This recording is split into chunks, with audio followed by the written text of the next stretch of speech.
اللهم لبيك لبيك لا شريك لك لبيك لا شريك لك لبيك إن الحمد والنعمة لك والملك لا شريك لك لبيك اللهم لبيك لبيك اللهم لبيك لبيك لا شريك لك لبيك لا شريك لك لبيك إن الحمد والنعمة لك والملك لا شريك لك لبيك اللهم لبيك لبيك اللهم لبيك لبيك لا شريك لك لبيك لا شريك لك لبيك إن الحمد والنعمة لك والملك لا شريك لك. بسم الله الرحمن الرحيم. إن الحمد لله نحمده ونستعينه ونستغفره ونؤمن به ونتوكل عليه ونعوذ بالله من شرور أنفسنا ومن سيئات أعمالنا من يهده الله فلا مضل له ومن يضلل فلا هادي له ونشهد أن لا إله إلا الله وحده لا شريك له ونشهد أن محمدا عبده ورسوله أرسله بالحق بشيرا ونذيرا. أما بعد قال الله تعالى في القرآن المجيد أعوذ بالله من الشيطان الرجيم بسم الله الرحمن الرحيم وأذن في الناس بالحج يأتوك رجالا وعلى كل ضامر يأتين من كل فج عميق رب اشرح لي صدري ويسر لي أمري واحلل عقدة من لساني يفقه قولي. محترم ناظرین کرام، فضائل حج کی اس نشست میں آج ہم پھر آپ کا استقبال کرتے ہیں. السلام علیکم ورحمۃ اللہ وبرکاتہ. آج کے اس درس کا موضوع ہے نبی صلی اللہ علیہ وسلم کا حج. آپ کافی شدت سے شاید اس عنوان کے اس موضوع کے منتظر تھے کہ آپ جان سکیں نبی صلی اللہ علیہ وسلم کی روداد سفر کیا ہے. تو آئیے آج کے اس درس میں آپ کو نبی کا حج، جسے حجۃ الوداع کہا جاتا ہے، اس عظیم الشان تاریخی سفر کی روداد صحابی رسول حضرت جابر رضی اللہ تعالیٰ عنہ کی زبانی میں آپ کو سناؤں. صحیح مسلم کتاب الحج باب حجۃ النبی حدیث نمبر 1218. اس میں حضرت جابر رضی اللہ تعالیٰ عنہ سے حجۃ الوداع کا تفصیلی بیان موجود ہے. جابر رضی اللہ تعالیٰ عنہ کہتے ہیں کہ نبی صلی اللہ علیہ وسلم نے ہجرت کے بعد مدینہ طیبہ میں 9 سال تک آپ نے حج ادا نہیں کیا. ہجرت کے 10ویں سال آپ نے حج کا ارادہ فرمایا، چنانچہ منادی کرا دی، اعلان کروا دیا کہ لوگوں کو بتا دیا جائے. اور یہ اعلان سننا تھا کہ مسلمانان عرب ہر جانب سے جوق در جوق پہنچنا شروع ہو گئے کہ ہر ایک کی خواہش تھی کہ اللہ کے رسول کی رفاقت میں اللہ کے رسول کے ساتھ وہ حج بیت اللہ کا شرف حاصل کرے اور نبی صلی اللہ علیہ وسلم کے اعمال اور آپ کے مناسک کو دیکھ کر اپنے لیے نشان راہ بنائے. چنانچہ لوگ جمع ہو گئے، سفر کی تیاری شروع ہو گئی. نبی صلی اللہ علیہ وسلم نے سنیچر کے روز، جب ذی قعدہ میں صرف 4 روز باقی رہ گئے تھے، آپ نے کوچ کرنے کا ارادہ فرمایا. آپ نے اپنے بالوں میں کنگھی کی، تیل لگایا اور چادر اوڑھی، تہبند پہنا. اپنے جانور کو آپ نے قلادہ پہنایا اور آپ نے ظہر کی نماز کے بعد کوچ فرما دیا. چنانچہ عصر کی نماز سے پہلے آپ ذوالحلیفہ پہنچ گئے اور آپ نے وہاں پڑاؤ ڈال دیا. رات بھر آپ وہیں پر خیمہ زن رہے. اسی دوران ایک واقعہ یہ رونما ہوا کہ حضرت اسماء بنت عمیس رضی اللہ تعالی عنہ، جو حضرت ابوبکر صدیق رضی اللہ تعالی عنہ کی بیوی ہیں، ان کے پیٹ سے محمد بن ابو بکر پیدا ہوئے اور وہ حالت نفاس میں ہو گئی. اسماء بنت عمیس کو اپنے حج کے تعلق سے بہت فکر لاحق ہو گئی کہ اب تو میں پاکی کی حالت میں ہوں نہیں، پتہ نہیں ہمیں اللہ کے رسول حج کے سفر کی اجازت دیں گے یا نہیں. چنانچہ انہوں نے دریافت کرنے کے لیے نبی صلی اللہ علیہ وسلم کے پاس بھیجا تو اللہ کے رسول نے فرمایا اغتسلی واستسفری بثوب ثم احرمی، کہ جا انہیں بتا دو کہ وہ غسل کر لیں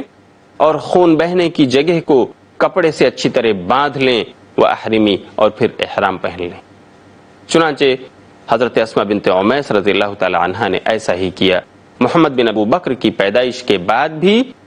انہیں اجازت مل گئی کہ وہ رسول صلی اللہ علیہ وسلم کی رفاقت میں حج ادا کر سکتی ہیں. خوش ہو گئیں۔ ذوالحلیفہ پہنچ کر آپ نے وہاں رات بھر قیام کیا، رات بھر خیمہ زن ہوئے۔ صبح ہوئی تو فجر کی نماز پڑھنے کے بعد آپ نے لوگوں کو بتایا کہ رات میرے پروردگار کی طرف سے آنے والے نے آ کر مجھے خبر دیا کہ یہاں پر اس وادی میں نماز پڑھو اور کہو کہ حج میں عمرہ ہے۔ چنانچہ آپ نے صحابہ کرام رضی اللہ عنہم اجمعین کو اس کی خبر دی۔ ذوالحلیفہ کے مقام پر آپ نے وہاں ظہر کی نماز سے پہلے غسل فرمایا۔ غسل کرنے کے بعد حضرت عائشہ رضی اللہ تعالی عنہا نے آپ کے جسم اطہر اور اسی طرح سر مبارک پر خوشبو لگائی، زریرہ نام کی خوشبو جس میں چمک ہوتی ہے، اور اسی طرح مشک کی خوشبو بھی آپ کے جسم اطہر پر لگائی۔ حدیث میں ہے کہ زریرہ کی خوشبو کے آثار آپ کی مانگ اور آپ کے بالوں میں، آپ کی داڑھی میں دکھ رہے تھے، چمک رہے تھے، لیکن آپ نے اسے دھلا نہیں اور آپ نے احرام پہن لیا۔ چنانچہ ظہر کی نماز آپ نے قصر کے ساتھ 2 رکعت ادا فرمائی اور مصلی ہی پر بیٹھے ہوئے آپ نے حج اور عمرہ کی نیت کرتے ہوئے تلبیہ پکارا۔ پھر آپ وہاں سے اٹھ کر اپنی اونٹنی پر آئے، اونٹنی پر سوار ہو کر بھی آپ نے لبیک اللہم لبیک کی صدا بلند کی، اور تھوڑی دیر کے بعد پھر آپ اپنی اونٹنی پر سوار ہو کر کھلے میدان میں تشریف لائے، اور وہاں پہنچ کر بھی آپ نے نیت کے الفاظ کو بآواز بلند ادا کیا اور پکارا لبیک اللہم لبیک لبیک لا شریک لک لبیک ان الحمد والنعمت لک والملک لا شریک لک، اور اس طرح آپ مکہ کی راہ پر چل پڑے۔ چنانچہ آپ نے اپنا یہ سفر جاری رکھا، اور ہفتہ بھر بعد جب آپ مکہ مکرمہ کے قریب پہنچے، جب شام کا وقت ہو چکا تھا، تو آپ نے وہاں مقام ذی طویٰ میں پڑاؤ ڈالا۔ آپ نے وہیں رات گزاری اور صبح فجر کی نماز پڑھ کر غسل فرما کر تازہ دم ہو کر آپ مکہ مکرمہ میں داخل ہوئے۔ مکہ مکرمہ میں پہنچنے کے بعد آپ نے مسجد حرام میں داخل ہو کر خانہ کعبہ کا طواف کیا۔ شروع کے 3 طواف میں آپ نے رمل کیا، یعنی آپ تیز قدم چلتے رہے، اور باقی 4 طوافوں میں آپ نے عام رفتار سے طواف کیا، آپ نہیں دوڑے۔ طواف کرتے ہوئے آپ نے رکن یمانی اور حجر اسود کے بیچ ربنا آتنا فی الدنیا حسنۃ وفی الآخرۃ حسنہ وقنا عذاب النار، یہ دعا آپ پڑھتے رہے، اس کا ورد کرتے رہے۔ طواف کے 7 چکر مکمل کرنے کے بعد آپ مقام ابراہیم کی طرف آئے اور یہ دعا پڑھ رہے تھے واتخذوا من مقام ابراہیم مصلی، مقام ابراہیم کے پیچھے آ کر آپ نے 2 رکعت سنت طواف ادا کی۔ سنت طواف کے پہلی رکعت میں آپ نے قل یا ایھا الکافرون اور دوسری رکعت میں آپ نے قل ھو اللہ احد پڑھی۔ سنت طواف سے فارغ ہو کر آپ زمزم کے کنویں کے پاس تشریف لے گئے۔ آپ نے وہاں زمزم کا پانی پیا اور اس کا کچھ حصہ سر پر بھی ڈالا۔ وہاں سے واپس ہوتے ہوئے آپ نے صفا پہاڑی کا رخ کیا، اور آپ جب صفا پہاڑی کے قریب پہنچے تو آپ نے سورہ بقرہ کی آیت نمبر 158 تلاوت فرمائی، ان الصفا والمروة من شعائر اللہ فمن حج البیت او اعتمر فلا جناح علیہ ان یطوف بہما ومن تطوع خیرا فان اللہ شاکر علیم۔ یہ آیت پڑھتے ہوئے آپ صفا پہاڑی پر اتنا چڑھے کہ وہاں سے آپ کو خانہ کعبہ نظر آنے لگا، اور آپ نے 3 مرتبہ یہ دعا پڑھی، اللہ اکبر اللہ اکبر اللہ اکبر لا الہ الا اللہ وحدہ لا شریک لہ لہ الملک ولہ الحمد وہو علی کل شیء قدیر، لا الہ الا اللہ وحدہ انجز وعدہ ونصر عبدہ وہزم الاحزاب وحدہ، جس کا مطلب ہے اللہ بڑا ہے، اللہ بڑا ہے، اللہ سب سے بڑا ہے، لا الہ الا اللہ، اللہ کے سوا کوئی معبود برحق نہیں، وحدہ لا شریک لہ، وہ اکیلا ہے، اس کا کوئی شریک اور ساتھی نہیں، لہ الملک ولہ الحمد، اسی کی بادشاہت ہے سارے جہان میں، ساری کائنات میں، ولہ الحمد، اور اسی کی تعریف ہے، وہی تعریف کا مستحق ہے، وہو علی کل شیء قدیر، اور وہ ہر چیز پر قدرت رکھنے والا ہے، لا الہ الا اللہ، اللہ کے سوا کوئی عبادت کے قابل نہیں، اللہ کے سوا کوئی معبود برحق نہیں، انجز وعدہ، اس نے اپنے وعدے کو پورا کر دکھایا، ونصر عبدہ، اس نے اپنے بندے کی مدد فرمائی، وہزم الاحزاب وحدہ، اور اس نے تمام پارٹیوں کو شکست دے دی۔ یہ ہے اس دعا کا مطلب۔ باتیں اور بھی ہیں، نبی صلی اللہ علیہ وسلم کے اس سفر کی روداد اور بھی ہے، لیکن وقت ہو گیا ہے چھوٹے سے وقفے کا، اس لیے میں ملوں گا پھر تھوڑی دیر کے بعد۔ والسلام علیکم ورحمۃ اللہ وبرکاتہ۔ لبیک اللہم لبیک، لبيك اللهم لبيك محترم ناظرین کرام، اس نشست میں آپ کا پھر سے استقبال ہے۔ السلام علیکم ورحمۃ اللہ وبرکاتہ۔ میں آپ کو بتا رہا تھا کہ نبی صلی اللہ علیہ وسلم زمزم پینے کے بعد صفا پہاڑی کی طرف نکلے، اور آپ جب صفا پہاڑی کے قریب پہنچے تو آپ نے سورہ بقرہ کی آیت نمبر 158 تلاوت فرمائی۔ پھر آپ نے قبلہ رخ ہو کر وہاں پر وہ دعا پڑھی جسے میں نے آپ کے سامنے پڑھا اور اس کا ترجمہ بھی آپ کو سنایا۔ یہ دعا آپ نے 3 بار پڑھی اور آپ صفا پہاڑی سے اتر کر اب مروہ کی طرف چلے۔ صفا اور مروہ کے بیچ جب آپ اس وادی میں پہنچے جہاں پر دوڑنا ہوتا ہے، جہاں ہر ایک قسم کے ستون لگا دیے گئے ہیں، ہری لائٹ جلا دی جاتی ہے، تو آپ اس ایریا اور اس علاقے کے درمیان تیز قدم چلے، اور اس کے بعد جب آپ نے وادی کراس کیا تو وادی سے نکلنے کے بعد آپ عام رفتار اور عام چال چلتے ہوئے مروہ پر پہنچے۔ مروہ پر پہنچ کر آپ نے وہی کچھ کام انجام دیے جو آپ نے صفا پہاڑی پر کیا تھا، کہ آپ قبلہ رخ متوجہ ہو کر کھڑے ہو گئے اور آپ نے وہ دعا پڑھی جو پہلے آپ نے صفا پر پڑھا تھا، اور دعائیں کرنے کے بعد پھر آپ مروہ سے صفا کی طرف روانہ ہو گئے۔ اس طرح آپ نے صفا اور مروہ کے درمیان 7 چکر پورے کیے، لیکن صفا اور مروہ کے درمیان سعی مکمل کرنے کے بعد آپ حلال نہیں ہوئے۔ آپ نے اپنا احرام نہیں کھولا۔ اس کی وجہ یہ تھی کہ آپ نے حج قران کی نیت کی تھی۔ حج اور عمرہ دونوں کا ایک ساتھ آپ نے احرام پہنا تھا، اور آپ قربانی کا جانور بھی ساتھ لے کر آئے تھے، اور حج قران کرنے والا وہ اپنے احرام کو عمرے کے بعد نہیں کھول سکتا ہے۔ البتہ آپ نے ان صحابہ کرام کو جو اپنے ساتھ قربانی کا جانور نہیں لے کر آئے تھے، انہیں آپ نے حکم دیا کہ وہ حلال ہو جائیں، جیسا کہ صحیح مسلم کتاب الحج حدیث نمبر 1216 میں ہے۔ حضرت جابر رضی اللہ تعالیٰ عنہ کہتے ہیں اللہ کے رسول نے فرمایا کہ لوگو، تم خانہ کعبہ کا طواف کر کے اور صفا و مروہ کی سعی کر کے حلال ہو جاؤ، بالوں کو کٹا لو اور حلال ہو کر کے یہاں پر مقیم رہو، اور جب یوم الترویہ آ جائے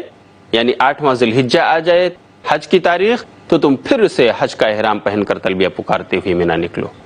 لیکن چونکہ اللہ کے رسول صلی اللہ علیہ وسلم خود حلال نہیں ہوئے تھے، اس لیے صحابہ کرام کے لیے یہ چیز بہت گراں تھی کہ وہ حلال ہو جائیں، وہ اپنا احرام کھول دیں۔ چنانچہ صحابہ کرام کا مجمع، صحابہ کرام کا گروپ تردد اور تذبذب کا شکار تھا، اور اسی تردد اور تذبذب کے عالم میں ایک صحابی حضرت سراقہ بن مالک رضی اللہ تعالیٰ عنہ نے نبی صلی اللہ علیہ وسلم سے سوال بھی کر لیا کہ اللہ کے رسول، علی عامنا ھذا ام لی ابد، کہ آپ جو یہ حکم دے رہے ہیں کہ تم حلال ہو جاؤ عمرہ کر کے، اور اس کے بعد حج کے زمانے میں 8 تاریخ کو حج کی نیت سے احرام پہننا اور حج کر لینا، تو کیا یہ حکم صرف اسی سال کے لیے خاص ہے یا ہمیشہ ہمیشہ ایسا ہے؟ تو اللہ کے رسول نے فرمایا بل لابد، بلکہ ہمیشہ ہمیش کے لیے حج میں عمرہ داخل ہو گیا۔ پھر آپ نے فرمایا کہ صحابہ کرام، تم جانتے ہو کہ میں تم میں سب سے زیادہ اللہ کا تقوی رکھنے والا ہوں، وَأَصْدَقُكُمْ، تم میں سب سے زیادہ سچا انسان ہوں، وَأَبَرُّكُمْ، اور تم میں سب سے زیادہ اللہ کا مطیع اور فرما بردار ہوں، اس کے ایک ایک حکم کو نافذ کرنے والا اور اس پر عمل کرنے والا ہوں۔ وَلَوْلَا ہدی، اگر میرے ساتھ یہ قربانی کا جانور نہ ہوتا، اگر میں قربانی کا جانور نہ لایا ہوتا، لَحَلَلْتُ كَمَا تَحِلُّونَ، تو میں بھی حلال ہو جاتا جیسا تم حلال ہو چکے ہو۔ وَلَوْ اسْتَقْبَلْتُ مِنْ أَمْرِي مَا اسْتَدْبَرْتُ، اور کاش مجھے اپنے معاملے کی وہ بات پہلے معلوم ہو گئی ہوتی جو مجھے بعد میں معلوم ہوئی، تو میں ہدی کا جانور ہی نہ لاتا۔ لم اسق الہدیہ، کیونکہ مجھے تو یہ وحی بعد میں ہوئی کہ حج میں عمرہ داخل ہے، اور اسی سفر میں ہم حج کے ساتھ عمرہ بھی کر سکتے ہیں اور بیچ میں حلال ہو سکتے ہیں۔ تو دیکھو، فحلو، جن لوگوں کے ساتھ قربانی کا جانور نہیں ہے، وہ اپنے گھروں سے قربانی کا جانور نہیں لے کر آئے ہیں، وہ حلال ہو جائیں، اپنا احرام کھول دیں، اور جب حج کی تاریخ آئے گی تو پھر سے وہ حج کا احرام پہنیں گے۔ یہ سننے کے بعد حضرت جابر رضی اللہ تعالیٰ عنہ کہتے ہیں تمام صحابہ کرام انہوں نے سر تسلیم خم کر دیا، انہوں نے خانہ کعبہ کا طواف اور صفا اور مروہ کی سعی کرنے کے بعد اپنے آپ کو حلال کر لیا، بال کٹوا لیے، چھوٹے کرا لیے اور اس طرح اپنے کپڑوں میں ملبوس ہو گئے۔ لیکن اسی درمیان ایک عجیب واقعہ رونما ہوا کہ حضرت علی رضی اللہ تعالی عنہ جو نبی صلی اللہ علیہ وسلم کے داماد بھی تھے اور آپ کے چچازاد بھائی بھی، ان کو اللہ کے رسول صلی اللہ علیہ وسلم نے ان دنوں یمن بھیجا تھا کہ جاؤ وہاں سے قربانی کے جانور لے کر آؤ۔ حضرت علی رضی اللہ تعالی عنہ یمن گئے ہوئے تھے قربانی کے جانور خرید کر لانے کے لیے۔ ان کی بیوی حضرت فاطمہ رضی اللہ عنہا جو نبی صلی اللہ علیہ وسلم کی بیٹی ہیں، وہ اللہ کے رسول کے ساتھ، اللہ کے رسول نے جب صحابہ کرام کو حلال ہونے کا حکم دیا، تمام صحابیات بھی حلال ہو گئی۔ چنانچہ حضرت فاطمہ رضی اللہ تعالی عنہا وہ بھی اپنے والد محترم نبی صلی اللہ علیہ وسلم کے حکم سے وہ بھی حلال ہو گئیں اور انہوں نے اپنی آنکھوں میں سرما لگا لیا، رنگین کپڑے پہن لیے۔ حضرت علی جب یمن سے واپس آتے ہیں تو اپنی بیوی حضرت فاطمہ کو رنگین کپڑوں میں ملبوس دیکھ کر، اسی طرح آنکھوں میں سرما لگایا ہوا دیکھ کر وہ متعجب ہو جاتے ہیں، تعجب کرنے لگتے ہیں کہ فاطمہ یہ تم کیا کر رہی ہو؟ بلکہ حدیث میں ہے کہ غیظ و غضب کا اظہار بھی کرتے ہیں۔ حضرت فاطمہ جب اپنے شوہر نامدار حضرت علی رضی اللہ تعالی عنہ کو غصہ کے عالم میں دیکھتی ہیں، غیظ و غضب کے عالم میں دیکھتی ہیں تو کہتی ہیں ان ابی امرنی بہذا، میرے ابو نے مجھے یہ حکم دیا تھا اس لیے میں حلال ہوئی ہوں، میں نے اپنی مرضی سے کچھ نہیں کیا ہے۔ چنانچہ یہ جملہ سننے کے بعد حضرت علی رضی اللہ تعالی عنہ نبی صلی اللہ علیہ وسلم کے پاس روانہ ہو جاتے ہیں تاکہ حقیقت حال دریافت کریں۔ اللہ کے رسول کے پاس پہنچ کر کہتے ہیں کہ اللہ کے رسول، فاطمہ تو حلال ہو گئی ہیں، انہوں نے رنگین کپڑے پہن لیے ہیں، سرما لگا لیا ہے آنکھوں کے اندر، یہ کیا ماجرا ہے؟ اور ان کا یہ کہنا ہے کہ میرے ابو نے کہا تھا کہ حلال ہو جاؤ اس لیے میں حلال ہوئی ہوں۔ چنانچہ اللہ کے رسول صلی اللہ علیہ وسلم سنتے ہیں تو کہتے ہیں صدقت صدقت، فاطمہ نے بالکل سچ کہا ہے۔ حضرت علی ذرا یہ بتاؤ کہ تم نے کیا نیت کی تھی حج پر آتے ہوئے؟ ماذا قلت اذا فرضت الحج، جب تم پر حج فرض ہوا تو تم نے آنے کے وقت کیا نیت کی تھی، کیا کہا تھا آپ نے؟ حضرت علی کہنے لگے کہ اللہ کے رسول، میں نے یہ نیت کیا تھا، ان الفاظ میں نیت کیا تھا، اللہم انی احل بما احل بہ رسولک، کہ اے اللہ میں اسی چیز کی نیت سے تلبیہ پکار رہا ہوں جس کی نیت تیرے رسول نے کی ہے۔ یہ سن کر نبی صلی اللہ علیہ وسلم نے فرمایا کہ علی فإن معی الہدی فلا تحل، دیکھو میں تو قربانی کا جانور لے کر آیا ہوں، میں مقرن ہوں، حج قران کی نیت میں نے کیا ہوا ہے، اس لیے میں حلال نہیں ہوا ہوں، اور تم نے وہی نیت کی ہے جو میری نیت ہے، اس لیے تم بھی حلال مت ہو۔ چنانچہ حضرت علی حلال نہیں ہوئے۔ محترم ناظرین کرام، یہاں پر میں آپ کو نبی صلی اللہ علیہ وسلم کے روداد سفر سے جو ایک خاص نقطہ ہم کو ملا ہے جو ہمارے لیے قابل عبرت ہے، میں اس طرف آپ کی توجہ مبذول کرانا چاہتا ہوں، جس سے ہم کو پتہ چلے گا کہ قول اور عمل کی تاثیر میں کتنا فرق ہوتا ہے۔ کہ نبی صلی اللہ علیہ وسلم نے صحابہ کرام کو احرام کھولنے کا حکم دیا، اور جب آپ حلال خود نہیں ہوئے تو صحابہ کرام پر کس قدر گراں گزرا، کس قدر لوگ آگے اور پیچھے ہو رہے تھے کہ اللہ کے رسول حلال نہیں ہوئے، ہم کیسے حلال ہو سکتے ہیں؟ حالانکہ اللہ کے رسول کا صریح حکم تھا کہ لوگوں حلال ہو جاؤ، احرام کھول دو، سعی صفا مروہ اور بیت اللہ کا طواف کرنے کے بعد تمہیں حلال ہو جانا چاہیے۔ قول اور عمل کی تاثیر میں فرق ہوتا ہے، اسی لیے ایک داعی کو چاہیے کہ وہ اپنے دعوتی میدان میں قول کے ساتھ ساتھ عمل کا بھی کردار پیش کرے، یہ لوگوں کے لیے بہت ہی مؤثر ہوا کرتا ہے۔ اللہ کے رسول نے جو صحابہ کرام کو حکم دیا تھا یہ ان کے لیے شریعت کی حیثیت رکھتا ہے، لیکن اس کے باوجود چونکہ اللہ کے رسول کو انہوں نے دیکھا کہ آپ حلال نہیں ہوئے، حالانکہ آپ کا حلال نہ ہونا ہی وجہ تھا، اس کے باوجود وہ تردد اور تذبذب کے شکار تھے۔ آئیے میں آپ کو ایک واقعہ سناؤں جس سے آپ کو بخوبی اندازہ ہو جائے گا کہ قول اور عمل کی تاثیر میں کتنا بڑا فرق ہوتا ہے۔ صلح حدیبیہ کا واقعہ آپ نے سنا ہوگا